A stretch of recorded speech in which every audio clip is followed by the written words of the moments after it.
Sir, കഴിഞ്ഞ ദിവസം ഇന്നലെ GCC രാജ്യങ്ങളെല്ലാം ചേർന്ന് ഒരു അടിയന്തര ഉച്ചകോടി സംഘടിപ്പിച്ചിരുന്നു. മുഴുവൻ GCC രാജ്യങ്ങളുടെയും പ്രതിനിധികൾ ആ ഉച്ചകോടിയിൽ പങ്കെടുക്കുകയും ചെയ്തിരുന്നു. ഇസ്രയേലിനെതിരായ ഒരു മുന്നറിയിപ്പ് കൂടിയാണ് ആ ഉച്ചകോടി എന്നാണ് അതിനുശേഷം UAE പ്രതികരിച്ചത്. മാത്രമല്ല, ഇവർ ഈ പറഞ്ഞത് ഖത്തറിനെതിരായ ഇസ്രയേലിന്റെ ആക്രമണത്തെ മാത്രമല്ല ആ ഉച്ചകോടിയിൽ അവർ പരാമർശിച്ചിരിക്കുന്നത്. പകരം ഇറാന് നേരെയുള്ള ബോംബാക്രമണം, അതുപോലെ സിറിയയിലെ ആക്രമണം, ലെബനൻ, സിറിയ, ഇറാൻ, ഗാസ യുദ്ധം എന്നിങ്ങനെ മിഡിൽ ഈസ്റ്റിനെ ബാധിക്കുന്ന എല്ലാ വിഷയങ്ങളെയും ആ ഉച്ചകോടി പരാമർശിച്ചിട്ടുണ്ട്. ഒപ്പം ഒരു മുന്നറിയിപ്പ് നൽകുന്നു എന്ന് UAE പറയുന്നു. സൗദി രാജകുമാരൻ ഉൾപ്പെടെ പങ്കെടുത്ത ഒരു ഉച്ചകോടിയാണ്.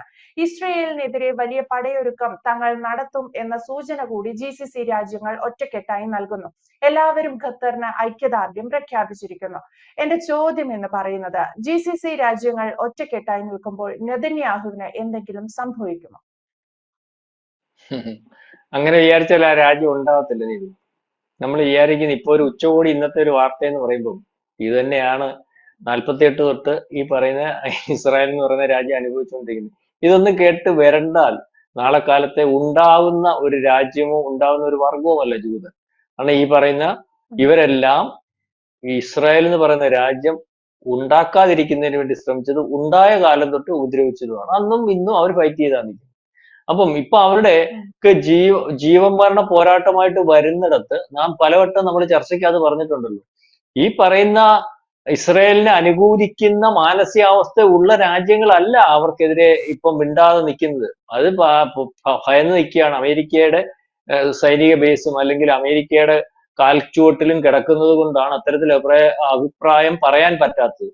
തുർക്കിയൊക്കെ ഇതിന്റെ അകത്ത് നിന്നുകൊണ്ട് തന്നെ, നാറ്റോയ്ക്ക് അകത്ത് നിന്നുകൊണ്ട് തന്നെ പലപ്പോഴും അഭിപ്രായം പറയുന്നുണ്ടല്ലോ. ഖത്തർ ചെയ്തുകൊണ്ടിരുന്ന പരിപാടി എന്താ? ഈ പറയുന്ന പോലെ ഖത്തർ അന്നും ഇന്നും 2012 തൊട്ടിട്ട് ഈ പറയുന്ന ഉള്ള പ്രോക്സികളുടെ മൊത്തവും കുടുംബവും അല്ലെങ്കിൽ അവന്റെ സമ്പത്തും അവന് താമസിക്കാനുള്ള സൗകര്യം, അവിടെ വരുന്നുണ്ട് ഈ ഇസ്രായേലിനെ ആക്രമിക്കാനുള്ള സൗകര്യങ്ങളും എല്ലാം കൊടുത്തുകൊണ്ടിരിക്കുന്നത്. അതായത് ഈ തുർക്കിയും ഈ ഖത്തറും ഒക്കെ ഈ ഇതേ മാനസികാവസ്ഥയുള്ളവർ. ഇവര് തമ്മിൽ പ്രശ്നമുണ്ടെങ്കിലും ഇസ്രായേൽ എന്ന് പറയുന്ന രാജ്യം ഇറാനെ ആക്രമിച്ചാൽ ഇവർ ആ അവസരം വരുമ്പോൾ ഇവരെ ഒരേ മാനസികാവസ്ഥയില. ഇപ്പം ഖത്തറിനെ ആക്രമിച്ചതിന് കാര്യമുണ്ട്. നമ്മൾ പലവട്ടം ചർച്ച ചെയ്തിട്ടുള്ള കാര്യം, അവർ ഈ പ്രോക്സികളെ കൈകാര്യം ചെയ്യില്ല. ഹമാസ്, ഹിസ്ബുള്ള, ഹൂത്തി എന്നിവയൊക്കെ കൈകാര്യം ചെയ്തുകൊണ്ടിരിക്കുമ്പോൾ എത്ര കൈകാര്യം ചെയ്തിട്ടും ഈ ഹമാസ് എന്ന് പറയുന്ന അല്ലെങ്കിൽ ഗാസ ഒഴിപ്പിക്കാൻ വേണ്ടിയുള്ള ഓപ്പറേഷൻ പൂർണ്ണമായിട്ടും സക്സസ് ആവാത്തതിന്റെ കാര്യം എന്തോ? അവിടെ നിൽക്കുന്ന അല്ല ഈ പറയുന്ന ഹമാസിന് വേണ്ട പ്രൊമോഷനും അവന് വേണ്ട ഫണ്ടും അവന് വേണ്ട താമസ സൗകര്യവും അല്ലെങ്കിൽ ഇവിടെ യുദ്ധം നിയന്ത്രിക്കുന്നതിന് വേണ്ടിയുള്ള എല്ലാ ഒരുക്കങ്ങളും നടത്തിക്കൊണ്ട് ഇരിക്കുന്ന രാജ്യങ്ങൾക്കകത്ത് ഏറ്റവും പ്രധാനപ്പെട്ട രാജ്യം തന്നെയാണ് ഈ ഖത്തർ. അല്ലെങ്കിൽ അതുകൊണ്ട് അവർ ഏറ്റവും അവസാനം ആക്രമിച്ചു. അവർ ഓരോ ഘട്ടം ഘട്ടമായിട്ടല്ലേ ആക്രമിച്ചത്. ആദ്യം ഹമാസിനെ ആക്രമിച്ചു, പിന്നെ ഹിസ്ബുള്ളയെ ആക്രമിച്ചു, അതിനുശേഷം ഹൂത്തികളെ ആക്രമിച്ചു, അതിനുശേഷം ഈ പല രാജ്യങ്ങൾക്കകത്തും വിഷയമുള്ളവരെ ആക്രമിച്ചു. കഴിഞ്ഞ ദിവസങ്ങളിൽ ഈ ഒരേ സമയം തന്നെ 74 മണിക്കൂർ കൊണ്ട് 5 രാജ്യങ്ങളിൽ ഒരുമിച്ച് വ്യോമാക്രമണം അവർക്കൊന്നും വിഷയമല്ല. പണ്ട് അറിയാമല്ലോ, ഈജിപ്തിന്റെ നേതൃത്വത്തിൽ അന്ന് ഒന്നുമല്ലാത്ത കാലത്ത് 7 രാജ്യങ്ങൾ ഒരുമിച്ച് അറേബ്യൻ രാജ്യങ്ങൾ എതിർത്തപ്പം അവരെ അന്ന് യുദ്ധം ചെയ്ത് തോൽപ്പിച്ച ചരിത്രമൊക്കെ ഉണ്ട്. ഏറ്റവും കുറഞ്ഞ സമയം കൊണ്ട് തറപറ്റിച്ച ഈജിപ്തിനെ തറപറ്റിച്ച അല്ലെങ്കിൽ അറബ് രാജ്യങ്ങളെ മൊത്തം തറപറ്റിച്ച കഥയുണ്ട്. അന്ന് ഇറാൻ ഇവരുടെ കൂടെ ആയിരുന്നു. അന്ന് ഇറാനിനകത്ത് റെസ്യൂം ചേഞ്ചിന് ശേഷമാണ് ഇറാൻ അമേരിക്കയ്ക്കും അല്ലെങ്കിൽ ഇസ്രായേലിനും എതിരായത്. അന്ന് ഇറാന്റെ കൂടെ. അപ്പൊ ഇപ്പോഴും ഇതൊക്കെ തന്നെ GCC കൂട്ടായ്മ പണ്ടേ ഉണ്ടാക്കി വെച്ചിരുന്നിട്ടുണ്ടായിരുന്നു. ആ കൂട്ടായ്മയുടെ ഒരു ഉദ്ദേശം തന്നെ അറബ് രാജ്യങ്ങളെ ആരെങ്കിലും ആക്രമിച്ചാൽ ഈ നാറ്റോയുടെ കൂട്ടം അത്തരത്തിൽ അവർക്ക് എതിരെ നീങ്ങുന്നതിന് വേണ്ടിയുള്ള ഒരു കൂട്ടായ്മ. പക്ഷെ അത് ശക്തിയൊക്കെ ക്ഷയിച്ചു, അല്ലെങ്കിൽ അത്തരം ഒരു കൂട്ടായ്മ വളർത്തിക്കൊണ്ട് വരുന്നതിനകത്ത് അല്ലെങ്കിൽ വളർന്നു വരുന്നതിനകത്ത് തടസ്സം ഈ അമേരിക്ക പോലെയുള്ള മറ്റൊരു മറിച്ചവരും ഒക്കെ നിന്നിരുന്നു.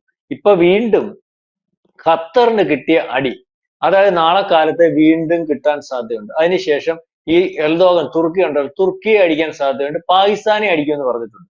കാരണം അവർക്ക് ഈ ഭീകരവാദത്തെ പ്രൊമോട്ട് ചെയ്യുന്ന ആരെയായാലും അതിർത്തി കടന്ന് പറച്ചിലും ഒന്നുമില്ല. അറിയാമല്ലോ, ഇന്ത്യ പറഞ്ഞിട്ടാ ചെയ്തിട്ടുള്ളത്. പറച്ചിലും ഒന്നുമില്ല.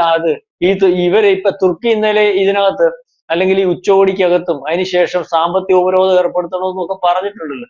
അപ്പൊ തുർക്കിക്ക് വലിയ ചൊറിച്ചിലുണ്ട്. തുർക്കിക്ക് അടുത്ത് പലവട്ടം ഇസ്രായേൽ നേരിട്ട് പറഞ്ഞിട്ടുണ്ട്, ആവശ്യമില്ലാത്ത പണിക്ക് നിൽക്കരുത്, ഇവിടുത്തെ ഈ ഹമാസിനും ഹിസ്ബുള്ളയ്ക്കും മറ്റവർക്കും മരിച്ചവർക്കും ഒക്കെ വേണ്ട സഹായവും അല്ലെങ്കിൽ ഇടയ്ക്കിടയ്ക്കുള്ള അവർക്ക് അനുകൂലമായിട്ടുള്ള പ്രസ്താവനയൊക്കെ ഞങ്ങൾ ശ്രദ്ധിക്കുന്നുണ്ട്. സാമ്പത്തികമൊന്നും കൊടുക്കല്, ആയുധങ്ങൾ കൊടുക്കരുത്, ബോംബ് കൊണ്ട് നിന്റെ മണ്ടയ്ക്കിടുവെന്ന് ഒരു 3-4-5 മാസം മുമ്പ് ഡയറക്റ്റ് തന്നെയാ പറഞ്ഞത്. അപ്പം ഇപ്പൊ ഖത്തറിനെ ആക്രമിച്ചത് ചുമ്മാതെയൊന്നും അല്ല. ഇതിന്റെ ജിയോ പൊളിറ്റിക്സിനെ പറ്റി എനിക്ക് വ്യക്തത ഇല്ലാത്തതുകൊണ്ട് ഞാൻ പറയുന്നത് അമേരിക്ക അറിയാതെ ആക്രമിക്കാനുള്ള സാധ്യതയില്ല. അല്ലെങ്കിൽ ഈ ആക്രമണം നടത്തിയാൽ ഒരുപക്ഷെ എത്തരത്തിലുള്ള ഒരു കൂട്ടായ്മ ഇതിന്റെ പുറകിൽ ഉണ്ടാകുമെന്നുള്ള ഒരു ടെസ്റ്റ് ഡോസ് ആണോ എന്ന് അറിയത്തില്ല. കാരണം ഏറ്റവും കൂടുതൽ ഇപ്പം ഈജിപ്തിന്റെ കയ്യിൽ ഫണ്ടില്ല, അറിയാം, പൈസ ഇല്ല. ഈജിപ്ത് ദാരിദ്ര്യത്തിലേക്ക് പോകും. അപ്പൊ ഈജിപ്തിലെ സ്ഥലങ്ങൾ ഇപ്പൊ ഖത്തറിനും സൗദി അറേബ്യക്കും കൊടുത്തിട്ട് നേരത്തെ അവർ സഹായിച്ചിരുന്നു. ആ സഹായിച്ചിട്ട് പോലും സമ്പത്തില്ലാതെ പ്രശ്നത്തിലേക്ക് പോകുമ്പോൾ കൊടുത്തിട്ട് പോകുന്ന ഒരു അവസ്ഥയുണ്ട്. അപ്പൊ ഇതിനകത്ത് പൈസ ഉള്ള ഒരു രാജ്യം ഖത്തറാണ്. അതുപോലെ സൗദിയുടെ കയ്യിലൊക്കെ പൈസ ഉണ്ട്. പക്ഷെ ഈ യുദ്ധം ചെയ്യുന്നൊക്കെ പറയും, എന്തോ എടുത്ത് യുദ്ധം ചെയ്യുന്ന പറയും, എന്തോ എടുത്തു വെച്ച് ഈ അമേരിക്കയുടെയും അല്ലെങ്കിൽ ഈ പറയുന്നത് പോലെയും ബാക്കിയുള്ള ബേസുകളല്ലാതെ ഈ പട്ടാളവും അല്ലെങ്കിൽ ഈ പ്രതിരോധ സംവിധാനവും ഒന്നും ഈ അറേബ്യൻ രാജ്യങ്ങൾക്ക് അല്ലെങ്കിൽ ഈ പറയുന്ന മുസ്ലിം രാജ്യങ്ങൾക്കില്ല. അതിനകത്ത് ഉള്ളതെന്ന് പറഞ്ഞാൽ ഈ ഉള്ള ഇറാനൊക്കെ ഉള്ളൂ. ഇറാൻ മാത്രമേ സൈന്യമായിട്ടൊക്കെ വല്ല, ബാക്കിയുള്ള രാജ്യങ്ങൾക്കകത്ത് പ്രോക്സികൾ കയറി ആക്രമിച്ചാൽ പ്രതിരോധിക്കാൻ സംവിധാനം ഇല്ലാത്ത രാജ്യങ്ങളാണ് സൗദി ഉൾപ്പെടെ, ഖത്തർ ഉൾപ്പെടെ, ബാക്കി പല രാജ്യങ്ങളും ഒക്കെ. അപ്പൊ അതിനെയൊക്കെ അതുകൊണ്ടാണ് ഈ അമേരിക്കയുടെ ഉൾപ്പെടെയുള്ള ബേസ് അവിടെ ഇട്ടിട്ട് അവനെ തീറ്റിപ്പോട്ടേണ്ട ഒരു അവസ്ഥയിലേക്ക് വരുന്നത്. ഏതായാലും ഒന്നും കാണിക്കാൻ ഉണ്ടെന്ന് എനിക്ക് തോന്നുന്നില്ല. പിന്നെ അവരുടെ കൗൺസിലും ഒക്കെ കൂടി അല്ലെങ്കിൽ അവരുടെ കൂട്ടായ്മയൊക്കെ കൂടി ഇതുപോലൊരു പ്രതിഷേധവും ഒരു അവസരം കിട്ടിയപ്പോൾ ഈ പറയുന്ന ഗാസയിൽ നടക്കുന്നു, ഇറാനിൽ നടക്കുന്നു, അല്ലെങ്കിൽ മുസ്ലിം ഇവർ പറയാതിരിക്കുകയും പറയാൻ പറ്റാത്ത അവസ്ഥയിൽ ഇരിക്കുകയും ഒക്കെ ചെയ്യുന്നതും എങ്ങനെ പറയും, എന്ത് വിചാരിക്കും അമേരിക്ക എന്നൊക്കെ വിചാരിച്ചിരുന്ന ഒരു അവസരത്തിൽ ഇത്തരത്തിൽ ഒരു അടി കിട്ടിയപ്പോൾ അത് പറയാവുന്ന ഒരു സാഹചര്യം അല്ലെങ്കിൽ അത്തരത്തിലൊരു വേദി ഒരുക്കി ഒരുപക്ഷെ അത് ബലപ്പെടുത്തിക്കൊണ്ട് വരുന്നതിനുള്ള ഒരു ശ്രമവും ഒക്കെ ഇതിനകത്ത് ഉണ്ടാകും. പക്ഷെ ഇതൊന്നും കണ്ട് ഭയക്കുന്നതോ അല്ലെങ്കിൽ നെതന്യാഹു പറഞ്ഞിട്ടുണ്ട് ഞങ്ങൾക്കെതിരെ സാമ്പത്തിക ഉപരോധം ഏർപ്പെടുത്താനുള്ള ഒരു പ്ലാനാണ്, അതൊന്നും ആരും നോക്കണ്ട, അതൊന്നും നടക്കത്തില്ലെന്ന് പറഞ്ഞിട്ടുണ്ട്. അപ്പം ഇവർക്കൊക്കെ ഒരുപക്ഷെ മിഡിൽ ഈസ്റ്റിലെ കാര്യം പറഞ്ഞില്ല, മിഡിൽ ഈസ്റ്റിലെ കാര്യം പറഞ്ഞപ്പം ഇപ്പം ഇവരാണ് പ്രശ്നക്കാരെന്നൊക്കെ ഉള്ള രീതിയിൽ ഇതിനകത്ത് ചർച്ച വരുന്നത്. പക്ഷെ മിഡിൽ ഈസ്റ്റിലെ പോലീസാ ഈ പറയുന്ന ഇസ്രായേൽ. അറിയാ, ശരിക്കും പറഞ്ഞാൽ ഈ മിഡിൽ ഈസ്റ്റിൽ ഇവര് നിൽക്കുന്നത് കൊണ്ട് തന്നെ ഹൂത്തിയുടെ അല്ലെ ഉമറുടെയും മറ്റവരുടെയും മറിച്ചവരുടെയും ഒക്കെ ശല്യം ഉണ്ടാവാത്തത്. ഇപ്പം ഈ അറബ് രാജ്യങ്ങൾ അല്ലെ ഷിയായും സുന്നിയും എല്ലാം കൂടെ ഒന്നിച്ച് നിൽക്കുമ്പോൾ അല്ല അവരെല്ലാം കൂടെ ഒന്നിച്ച് നിന്നുകൊണ്ട് ഇസ്രായേലിനെതിരെ പറയുന്നുണ്ട്. ഇസ്രായേലിന്റെ ഒരു വിഷയം വരും, ഇസ്രായേൽ അങ്ങ് മാറിക്കഴിഞ്ഞാൽ ഈ വിഷയം നേരത്തേക്കോട്ട് ഇറാൻ ഈ പറയുന്ന സൗദിയെ അടിക്കും, ഖത്തറിനെ അടിക്കും, ഷിയാ സുന്നി പ്രശ്നം ഉണ്ടാവും, അങ്ങോട്ടും ഇങ്ങോട്ടും കൊല കൊടുക്കുന്നതും അല്ലെ കൊലവിളി നടത്തുന്നതും യുദ്ധം ചെയ്യുന്നതുമായിട്ടുള്ള ഒരു രീതിയുണ്ട്. അവർ തമ്മിൽ പിന്നെ പ്രശ്നമാണല്ലോ. അപ്പൊ ആ രീതിയിലേക്ക് കാര്യങ്ങൾ പോകും. ഏതായാലും ഇപ്പം അറബ് രാജ്യങ്ങൾക്കകത്ത് അല്ലെങ്കിൽ ഖത്തർ ഇനിയിപ്പം ഇതിനകത്ത് ദോഹയിൽ വെച്ചിട്ട് അടിയന്തര യോഗം അല്ലെങ്കിൽ സുപ്രീം മിലിറ്ററി കമ്മിറ്റി മേൽനോട്ടം വഹിക്കുന്ന അല്ലെങ്കിൽ എന്ത് ചെയ്യണം, എന്തൊക്കെ വേണം, ആരൊക്കെ എങ്ങനെ കൂട്ടായ്മ ഉണ്ടാക്കണം എന്നൊക്കെ ഉള്ള രീതിയിലേക്ക് ദോഹയിൽ വെച്ചും സുപ്രീം കമ്മിറ്റി ഒക്കെ കൂടുന്നുണ്ട്. അതിന് മിലിറ്ററി ഫോഴ്സിനെയും അല്ലെങ്കിൽ സൈനിക ശക്തിയായിട്ടൊക്കെയുള്ള നീക്കത്തെ പറ്റിയൊക്കെ നടത്തുന്നുണ്ട്. ഏതായാലും ഇതിനെയൊന്നും മൈൻഡ് ചെയ്ത് പോകുന്ന ഒരു അവസ്ഥയിൽ ഏറ്റവും അവസാനം അമേരിക്ക തന്നെ പറയും മര്യാദയ്ക്ക് ഇരുന്നോളം പറയും. അമേരിക്കയ്ക്ക് ഇസ്രായേലിനെ വിട്ട് കളിക്കുന്ന അല്ലെങ്കിൽ അത്തരത്തിലുള്ള കാര്യങ്ങളല്ല, പിന്നെ എല്ലാം കൂടെ അങ്ങോട്ടും ഇങ്ങോട്ടും ഒരു കൂട്ടിയടിയും കാര്യങ്ങളും ഒക്കെ വന്നാലല്ലേ ഒരു ഇടപെടലിന് സാധ്യത ഉണ്ടാകത്തുള്ളൂ. മാത്രവുമല്ല അമേരിക്ക ഇപ്പൊ ഈ ഇടപെടലും കൂട്ടായ്മയ്ക്കകത്ത് രണ്ടാമതൊരു കാര്യം കൊണ്ട് ഇപ്പൊ താരിഫിന്റെ വിഷയത്തില് ലോകക്രമത്തിനകത്തൊരു വ്യത്യാസം വന്നല്ലോ.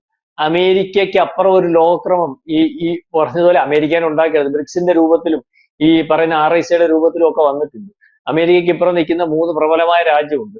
ആ രാജ്യത്തിന് സ്വതന്ത്രമായ അഭിപ്രായമുണ്ട്. ഈ രാജ്യങ്ങളുമായിട്ട് കൂട്ടിയോ ചേർന്ന് പോകുന്നതിനോ അല്ലെങ്കിൽ വ്യാപാര കരാറും മറ്റു പല രീതികളോ അല്ലെങ്കിൽ നമ്മളുടെ ഒരു സ്റ്റാൻഡിനെയൊക്കെ വളരെ കൃത്യമായിട്ട് അംഗീകരിച്ചു പോകുന്ന ഒരു രീതിയുണ്ട്. അപ്പം ആ സ്റ്റാൻഡിലേക്ക് വന്നാൽ അല്ലെങ്കിൽ ഇത്തരത്തിൽ നമ്മളെടുത്ത സ്റ്റാൻഡ് ഇവർക്കും ഒരു ബലമായിട്ടുണ്ടോ എന്ന് സംശയമുണ്ട്, മനസ്സിലാവുന്നുണ്ട്.